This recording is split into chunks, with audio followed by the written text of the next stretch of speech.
Welcome back. Welcome back. We have a pinch hitter today that actually we had someone that decided they couldn't be. I think that went from illness. And Dave called me, I think day before yesterday, and said, hey, if you could, can I come on and talk about the event that's coming up at Core? And I said, David, I've got full shows. I said, if something happens, I'll let you know. Well, it's something happened. And here you are. And here's Dave Fitton. Just like a bad penny, turning up again, right? There you go. It's always tails, though, right?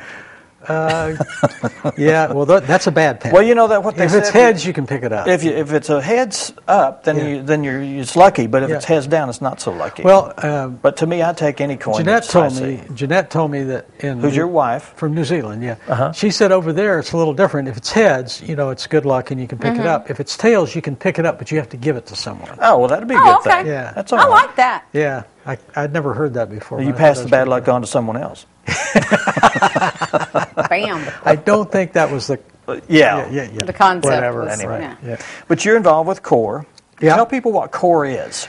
Well, Core, I always have trouble remembering what it stands for. It's Central Organization for Redevelopment or Renovation or Redevelopment and Enhancement. And basically it's an organization that got started about 3.5 years ago through the efforts of John Paul Hammerschmidt and a small group of people that were concerned because we lost our Main Street program. And Main Street was very instrumental in helping with a lot of the gussying up downtown Core things. Yeah, well, the square and they did the Harvest Homecoming. Did they not? Yeah, and they did. They did many grants for awnings and to spruce things up. And like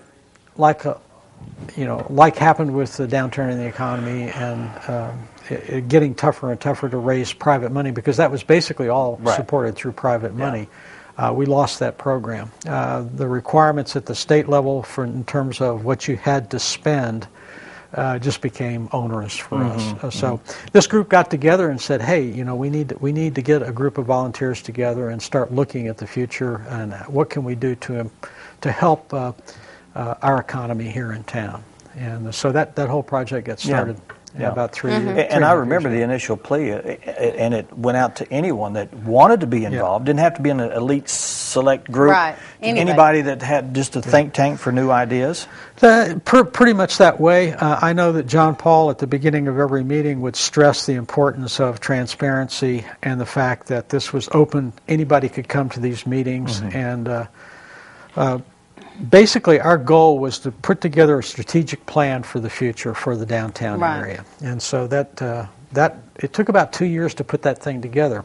And one of the elements of that came out of that was, and I need to digress just a bit, but I guess it was about 3 years ago in September.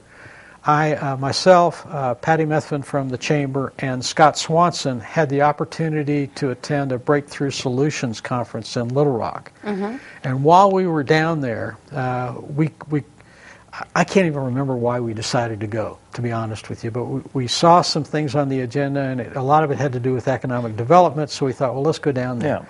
Well, the star speaker, in my view, down there was a fellow by the name of Don Mackey.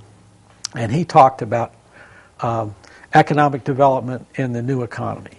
And basically what I felt like I'd been slapped across the face. He said, things are changing. And this basically started 30 years ago, and there's been a paradigm shift in how you go about improving the economy in your city or your town.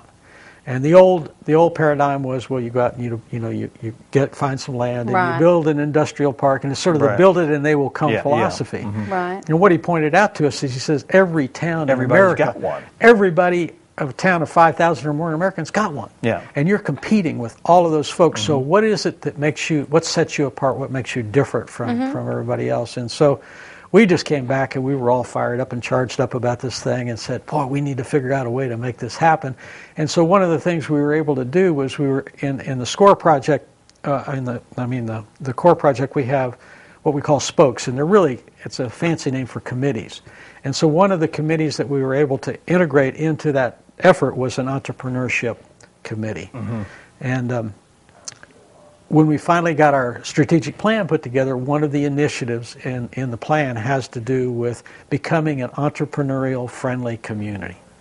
And with the idea that we need to come up with programs to encourage entrepreneurship in our school system at a very early age, and to encourage them to become entrepreneurial thinkers and look at the marketplace and decide where there are gaps in the marketplace and where they, as business people, businessmen and women, can have the opportunity to fill those gaps and really contribute to their own financial success as well as the financial success of the community. Yeah. And beyond that is, how do you gain a reputation as a community of being friendly to other entrepreneurs who might want to relocate here. And we're fortunate enough to have this, I consider the guru. He's been working on this for 30 years, a fellow by the name of Don Mackey. We were trying to figure out a way to, within his schedule, to actually get him to come and do a seminar for us. Where's he originally from? Where's he hail from? He's out of Nebraska. Okay. Yeah, originally. Well, I say originally. I don't know where he was born, but he's been operating. Now, yeah. And he tends to focus on what they call rural communities, and we might not consider ourselves rural, but most people, look at towns of 20,000 or less as being rural communities, and that's been his focus. We weren't able to work out with his schedule for him to come down and actually do a seminar, but we've put together a webinar, and we're going to actually do it at the Durand Center. The schedule for this is November the 13th at the Durand. It will go from noon till 2 o'clock. The webinar itself will probably be about an hour and 15 or 20 minutes. We'll be serving lunch. There is a fee. It's $10. Tickets for this are available through the chamber, and you can just give them a call at 741-2659. The title of this webinar is Entrepreneurs and the New Economy. And we think that anyone who has an interest in improving the economy in our town, you really need to be at this.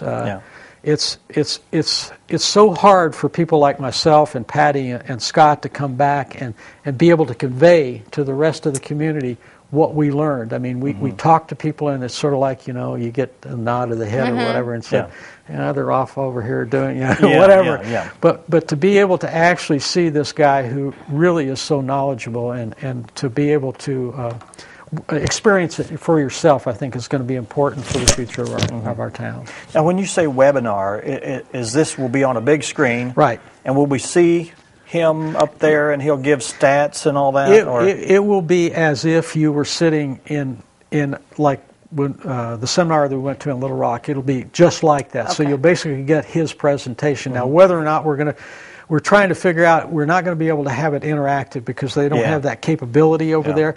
But we may we're trying to work out a system where we can get people to text questions, and then we can feed them to him so that towards the end he might be able to answer. So this is a real-time event. Yes, it's in real time. It'll be in real time. Is the fee? Is there a fee for this? It's $10 is basically to cover. It's basically to cover the Durands. For lunch. Okay. Yeah, the Durand Center, as far as I know, has the college is very supportive of all of this, and as far as I know, they're actually donating the space for it. Awesome. Okay. Yeah. Well, good. Yep. Good deal. And this is, again, let's get the date, if somebody just walked in the room. And it's November the 13th. It starts at noon. Lunch will start at noon, and it will go till 2 o'clock. Okay. And the other thing I want to mention is that in our strategic plan with CORE, we never intended to be the actual implementers of these things. The idea was to identify assets and resources that are already in your community that would hopefully take on the initiative to move these things forward. And what's happened here is the chamber, with Patty and the chamber, and with full permission of her board, has taken on the challenge of this entrepreneurship. And so they're basically the ones that are heading this whole effort up.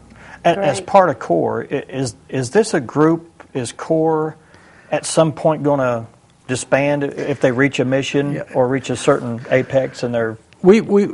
Our ultimate goal was to disappear, and basically try to get, although I don't see that happening until we know that every single component has a sponsor, if you will, that's going to take the implementation of that forward, and that could be several years down the road for that to happen. But we've already seen some real good movement in that direction, and yes, but ultimately, long term, it would go away. Yeah.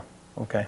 Well, thanks for being here, Dave. Thank you. Appreciate the information. If you're interested in doing that, it's $10, and it's going to be at the Duran Center. So check that out. You can call the Chamber of Commerce. 741-2659. All right. Thanks, Dave. Yeah, thank you much. We'll take our last break, and we'll come back. I don't know if Daryl's going to be here for the Khaki Spectacular Veterans Day show. We'll see if we can find out more information about it, tell you about it in just a couple minutes.